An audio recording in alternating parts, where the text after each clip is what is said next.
नमस्कार, आप देख रहे हैं अनादि टीवी और मैं हूं आपके साथ ऋतु सिंह। हमारे विशेष बुलेटिन खास खबर खास नजर में हम आपको देश दुनिया से जुड़ी उन तमाम बड़ी खबरों पर खास नजर डालेंगे जो सुर्खियों में बनी हुई हैं। जनता से जुड़े मुद्दे हो या राजनीतिक गलियारों की हलचल या फिर हो राष्ट्र से जुड़ी बात, तमाम खबरें जिनकी गहराई को जानना आपके लिए है जरूरी। करेंगे हम पड़ताल हर अहम खबर की और इसी कड़ी में सबसे पहले 4 बड़ी खबरों पर हमारा सबसे ज्यादा फोकस रहेगा। टीवी स्क्रीन पर दिखाई दे रही ये 4 खबर सबसे ज्यादा खास हैं। पहली खबर में हम बताएंगे कि कैसे भारत की वायु शक्ति और बढ़ने वाली है।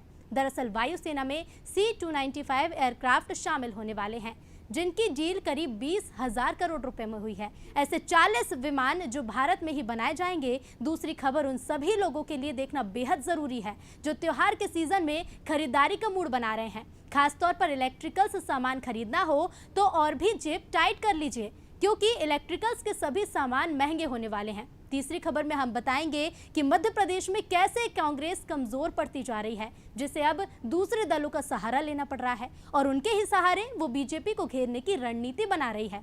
चौथी और आखिरी खबर में हम बात करेंगे शिवराज के स्वराज मंत्र की। जी हाँ, मुख्यमंत्री शिवराज सिंह चौहान एक्शन मूड में चल रहे हैं। शीघ्र जनता से फीडबैक लेकर अफसरों की क्लास में ले रहे हैं और अब उन्होंने मंत्रियों के कान में भी स्वराज मंत्र फूंके हैं। ये 4 खबर आप देखेंगे।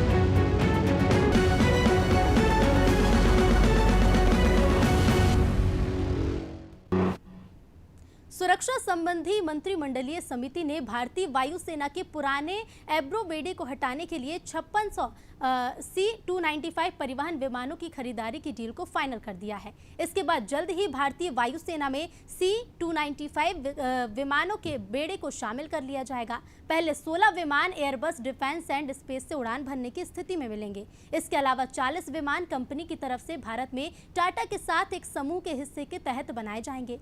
नई तकनीक से लैस C-295 विमान वायुसेना के पुराने पड़ गए एब्रो विमान की जगह लेगा। देखिए हमारी ये खास report.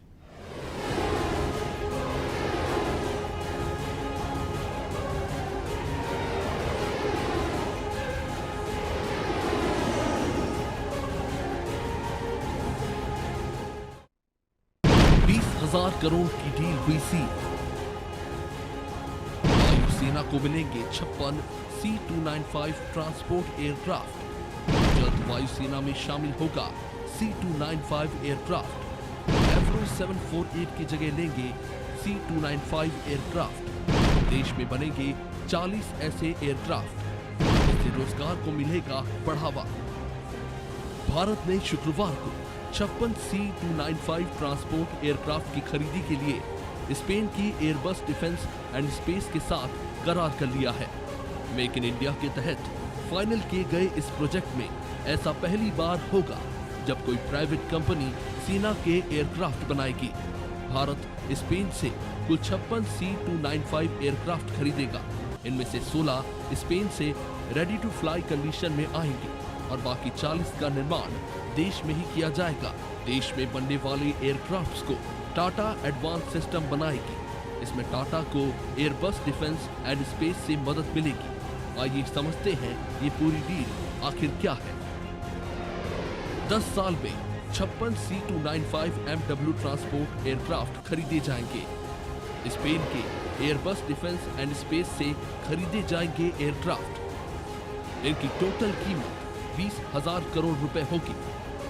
16 aircraft ready to fly condition में स्पेन से आएंगे। 40 एयरक्राफ्ट का निर्माण टाटा ग्रुप देश में ही करेगा। इससे 15,000 हाई स्किल जॉब क्रिएट होंगे। 10,000 लोगों को इनडायरेक्ट रोजगार मिलेगा। आइए अब जानते हैं इस विमान की खासियत क्या है। शॉर्ट टेक ऑफ और लैंडिंग के लिए जाने जाते हैं एयरक्राफ्ट 320 मीटर की दूरी में ही कर सकता है टेक ऑफ। लैंडिंग के लिए चाहिए मात्र 670 मीटर की लंबाई। पहाड़ी इलाकों में ऑपरेशन के लिए बनाए गए हैं ये एयरक्राफ्ट। 7,050 किलोग्राम का पेलोड उठा सकते हैं ये एयरक्राफ्ट। अपने साथ 71 सैनिक या 5 कार्गो पैलेट ले जाने में सक्षम। लगातार 11 घंटे तक उड़ान भर सकते हैं C-295 MW aircraft. Touch screen control के साथ स्मार्ट कंट्रोल सिस्टम से lace C295 MW transport aircraft में पीछे है रैम डोर, तेजी से लोडिंग और ड्रॉपिंग के लिए ज्यादा सुविधाजनक। एयरक्राफ्ट में है two Pratt and Whitney PW127 turboprop engine. विमानों को इलेक्ट्रॉनिक वॉरफेयर सूट से किया जाएगा लैस। C295 MW एयरक्राफ्ट भारतीय वायुसेना में एवरो एयरक्राफ्ट की जगह लेंगे। वायुसेना के पास 56 एवरो ट्रांसपोर्ट एयरक्राफ्ट हैं, जो उसने 1960 के दशक में खरीदे थे।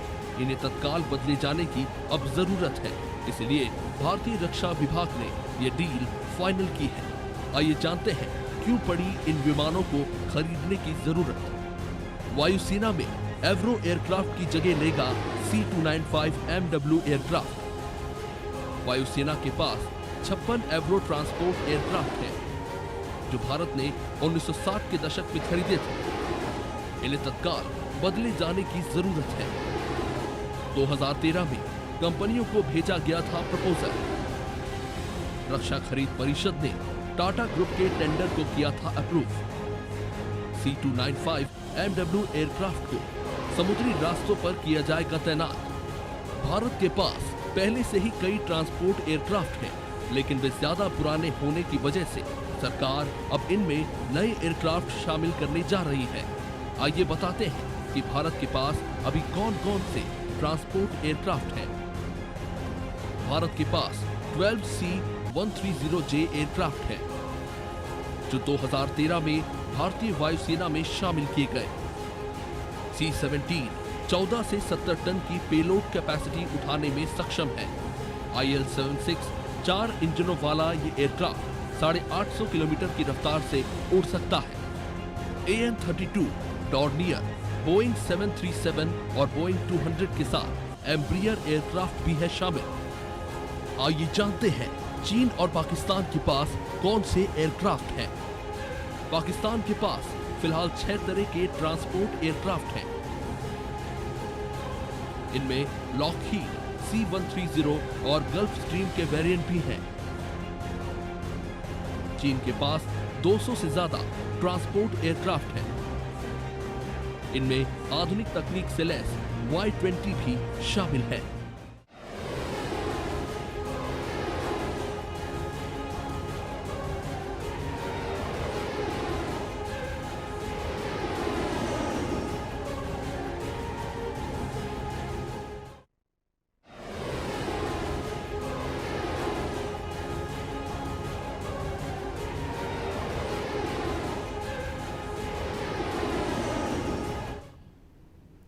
और ये आगे बढ़ेंगे, उन लोगों के लिए खास खबर बताएंगे जो त्योहार के सीजन में खरीदारी करने का प्लान बना रहे हैं।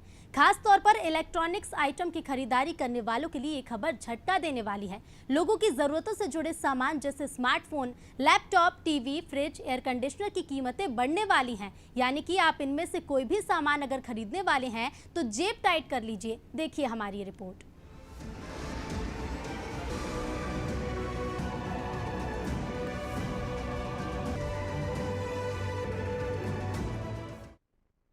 फेस्टिव सीजन में महंगाई की मार, अब इलेक्ट्रॉनिक्स आइटम भी होंगे महंगे, वाहन खरीदना भी पड़ेगा महंगा, जनता की जेब पर होगा सीधा असर। इस साल फेस्टिव सीजन में बाजार गुलजार है, दुकानें खुल गई हैं और सामान खरीदने के लिए भीड़ अब पहले की तरह उमड़ने लगी है। नवरात्रि, दशहरा, धनतेरस और दिवाली तक खरीदारी की रफ्तार और बढ़ने की उम्मीद है, लेकिन इस रफ्तार में महंगाई के चलते ब्रेक भी लग सकता है। दरअसल 4 और 2 व्हीलर के बाद अब लोगों की जरूरतों से जुड़े सामान जैसे स्मार्टफोन, लैपटॉप, टीवी, फ्रिज और एयर कंडीशनर की कीमतें भी बढ़ने वाली है। यदि आप इनमें से कोई भी सामान खरीदने वाले हैं तो जेब टाइट कर लीजिए। मैन्युफैक्चरर्स के मुताबिक लागत के मामले में ये अब तक का सबसे बुरा समय है। कुछ 4 और 2 व्हीलर कंपनियां तो पहले ही कीमतें बढ़ा चुकी हैं। फेस्टिवल सीजन में इन सामानों की कीमतें बढ़ने की वजह को आइए विस्तार से समझते हैं। साथ ही इससे आपकी जेब पर जो असर होगा उसे भी आने वाले दिनों में, या यूं कहें कि नवरात्रि के आसपास, कंज्यूमर इलेक्ट्रॉनिक आइटम्स 8% तक महंगे हो सकते हैं। कार और टू व्हीलर के दाम 1 से 2% तक बढ़ सकते हैं। इलेक्ट्रॉनिक्स आइटम 8% तक महंगे होंगे। पिछले 12 से 18 महीनों के दौरान कई मौकों पर कारों और टू व्हीलर्स की कीमतों में 10 से 15% तक बढ़ोतरी देखने को मिली है। इलेक्ट्रॉनिक्स आइटम महंगे होने से आप पर क्या असर होगा, इसे एक उदाहरण से समझिए। मान लीजिए आप एक नया 4K टीवी और फ्रिज खरीदने का प्लान कर रहे हैं। एक बेहतर कंपनी की टीवी की मौजूदा कीमत 25,000 रुपए और फ्रिज की कीमत 20,000 रुपए है, यानी 45,000 रुपए में आप इन दोनों आइटम को खरीद सकते हैं। अब अगर इन दोनों की कीमत में 8% का इजाफा हुआ तो आपको 3,600 रुपए एक्स्ट्रा खर्च करने होंगे। इन सब के अलावा इंपोर्ट भी लगातार महंगा हो रहा है। व्हीकल इंपोर्ट की कीमतें भी तेजी से बढ़ रही हैं। 5 लाख रुपए से 25 लाख रुपए वाली कारों के मॉडल्स 50,000 रुपए से 2.5 लाख रुपए तक महंगे हो चुके हैं। महंगे इंपोर्ट का असर टू व्हीलर्स पर भी हुआ है। इस अवधि के दौरान बाइक और स्कूटर की कीमतें 5,000 रुपए से 10,000 रुपए तक बढ़ाई जा चुकी है। इंपोर्ट महंगा होने का कारण साल भर में स्टील की कीमतें दोगुना बढ़ गईं। एल्यूमीनियम और कॉपर के मूल्यों में 20 से 25% की तेजी आई। दुनिया भर में सेमीकंडक्टर की कमी के चलते इनकी कीमतों में भी 25 से 75% की बढ़ोतरी हुई है। इन सभी की कीमतों में इजाफा होने के साथ माल ढुलाई की लागत में 2 से 3 गुना बढ़ोतरी हुई है। इस वजह से इंपोर्ट सबसे ज्यादा महंगा हुआ है। लगातार कीमतें बढ़ने के कारण टू व्हीलर मार्केट बुरी तरह प्रभावित हुआ है, जबकि कार की डिमांड पर इसका ज्यादा असर नहीं दिखा। 2 से 3 महीनों से कारों की बिक्री के आंकड़े तेजी से बढ़े हैं। 9 महीने में कार की कीमतों में 5 बार बदलाव हुआ है। वेटेड एवरेज इंसेंटिव 13,000 रुपए से घटकर 8,000 रुपए प्रति कार हो गया है। इंटरनेशनल डेटा कॉर्पोरेशन ने अपनी एक रिपोर्ट में कहा है कि विदेशी कंपनी का सामान 8% तक महंगा हुआ। स्मार्टफोन की कीमतें 3 से 5% तक बढ़ चुकी हैं, क्योंकि सभी कंपनियों ने फिर से मैन्युफैक्चरिंग शुरू कर दी है। ये कंपनियां अब नए मॉडल्स का प्रोडक्शन कर रही हैं। बॉश, सीमेंस और हिताची जैसे अप्लायंस और ब्रांड्स अपने प्रोडक्ट्स की कीमतें 3 से 8% तक बढ़ा रहे हैं। अगले महीने से दूसरी कंपनियां भी ऐसा ही करने का सोच रही हैं। कंपनियों ने कुछ मौजूदा प्रोडक्ट्स पर भी कीमतें बढ़ा दी हैं। टीवी, एयर कंडीशनर और home appliance, refrigerator, washing machine के साथ साथ माइक्रोवेव ओवन की कीमतों में 3 से 7% की बढ़ोतरी होना तय माना जा रहा है। कई कंपनियां अगले महीने की प्राइस टैग में बदलाव कर सकती है। जनता पेट्रोल, डीजल और रसोई गैस के बढ़ते दामों को लेकर पहले से ही परेशान थी। अब त्योहार की सीजन में इलेक्ट्रॉनिक सामान महंगे होने के भी संकेत मिलने लगे हैं, जिससे साफ है कि आगामी त्योहारों में आपकी खरीदारी पर ब्रेक लग सकता है। ब्यूरो रिपोर्ट, अनादि टीवी।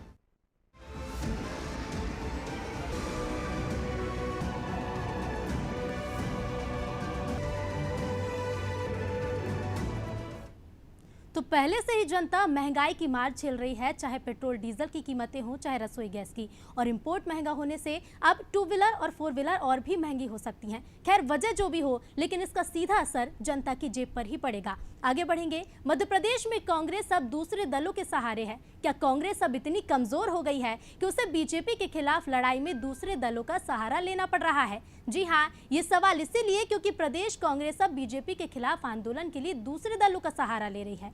कांग्रेस ने 19 दलों के साथ धरना प्रदर्शन भी किया, लेकिन इस धरने से भी धाक नहीं जग पाई। उल्टा दिग्विजय सिंह ने मंच पर लूट लिया। देखिए हमारी ये रिपोर्ट।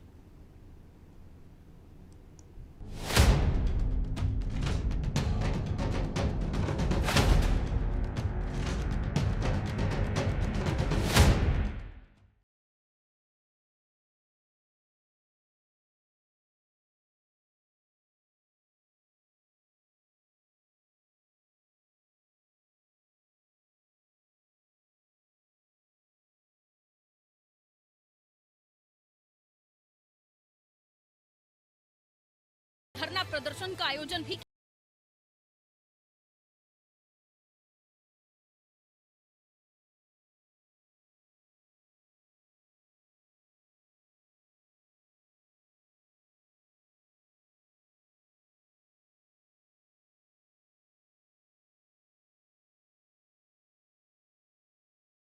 बीजेपी और संघ पर भी आरोप लगाए हैं। देश में उन लोगों का आज राज है जिनकी विचारधारा से हम लोग शुरू से ही लड़ते रहे और आज वो समय आ गया है जब सभी दलों को मिलकर जो भाजपा और संघ की विचारधारा के खिलाफ है उनको एक मंच पर आना पड़ेगा। महासभा जब द्वितीय विश्व युद्ध चला हुआ था और संघ इन्होंने कहा था कि ये समय है जब हम हमारे हिंदुओं को हम ब्रिटिश आर्मी में भर्ती करें और ब्रिटिश हुकूमत का साथ। ये बुनियादी तौर पर इनकी विचारधारा को समझने की आवश्यकता है और आज इसीलिए ये देश में इतिहास बदलने का भी प्रयास कर रहे हैं। मूल रूप से इनका भारतीय संविधान में कभी भरोसा ही नहीं रहा। ये शपथ जरूर लेते हैं भारतीय संविधान की, लेकिन वो सारे काम करते हैं जो भारतीय संविधान के विरुद्ध। और इसीलिए हम सबको हमारे आपस में अनेक राज्यों में विवाद हो सकते हैं। हमारा लेफ्ट फ्रंट से केरला में विवाद है, हमारा बंगाल में टीएमसी से विवाद है, लेकिन राष्ट्रीय स्तर पर जो हुकूमत है वो मूल रूप से भारतीय संविधान के खिलाफ सारे जो संस्थाएं हैं, जो भारतीय संविधान में हमारी संस्थाएं हैं, उनके खिलाफ उसको समाप्त और खंडित करने का ये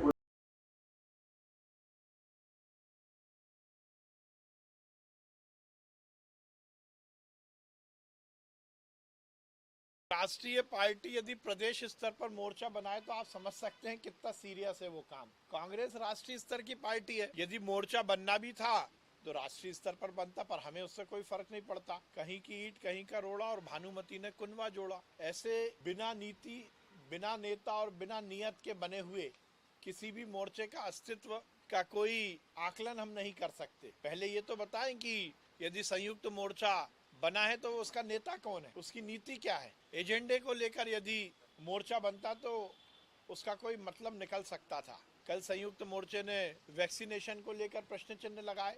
आपने एक व्यक्ति को तो वैक्सीन लगाने के लिए काम नहीं किया। सरकार और हमारे हेल्थ वर्कर वैक्सीनेटर अच्छा काम कर रहे हैं तो उनको हतोत्साहित करने के लिए आप उसकी भी गलती निकाल रहे हो। इस मोर्चे का कोई अस्तित्व नहीं।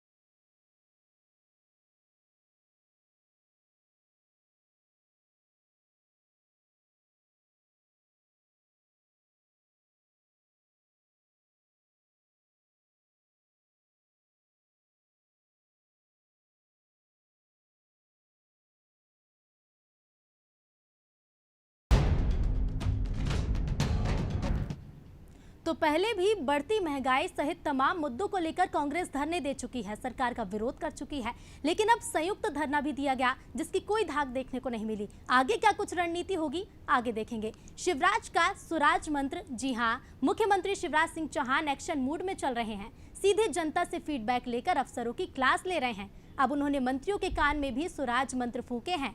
उनसे कहा है कि पब्लिक के बीच जाओ, जिलों में समीक्षा करो और संगठन से समन्वय बनाओ। आखिर सीएम और भाजपा संगठन को बार बार मंत्रियों को क्यों हिदायत देना पड़ रही है? क्या सत्ता और संगठन में तालमेल नहीं बन पा रहा है? क्या नए मंत्री अब नए कार्यकर्ताओं में अपनी स्वीकार्यता नहीं बना पाए हैं? तो क्या प्रदेश प्रभारी मुरलीधर राव और सीएम की नसीहतों का कोई असर नहीं हुआ? इन्हीं सवालों के जवाब जानने के लिए देखिए हमारी रिपोर्ट।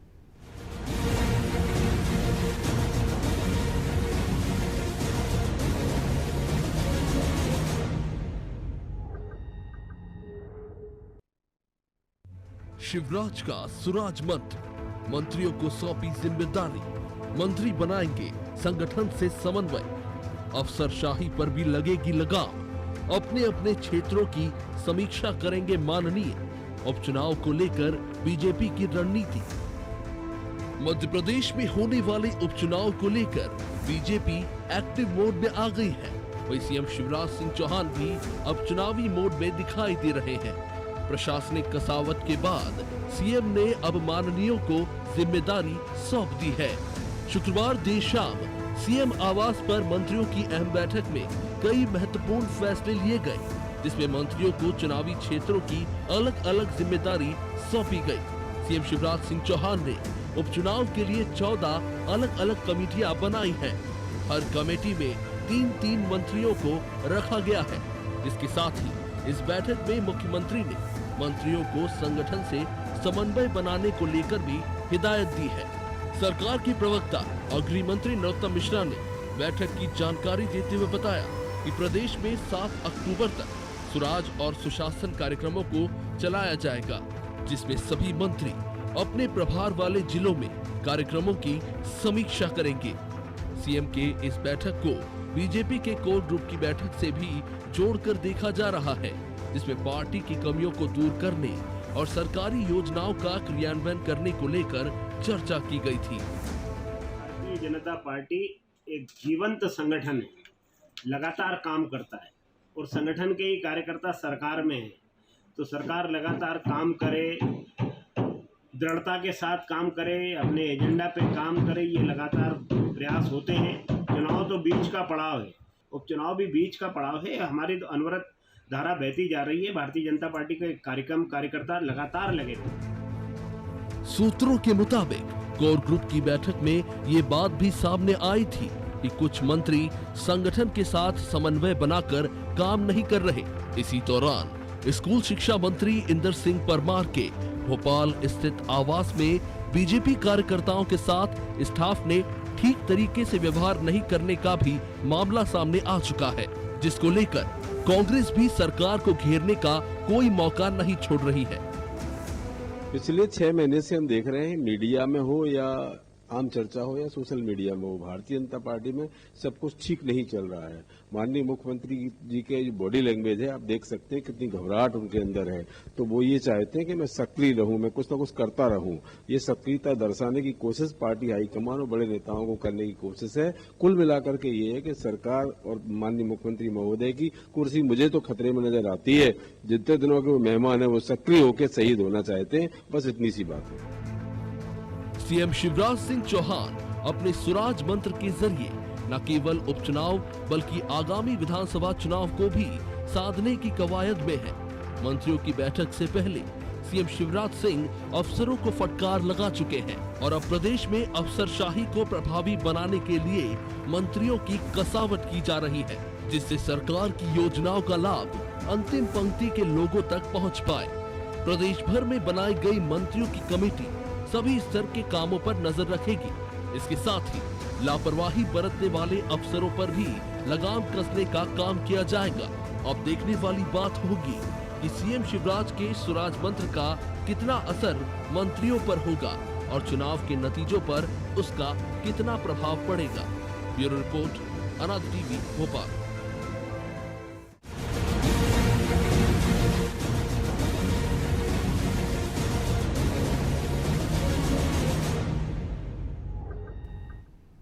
तो मध्य प्रदेश में एक लोकसभा सहित 3 विधानसभा सीटों पर उपचुनाव होना है।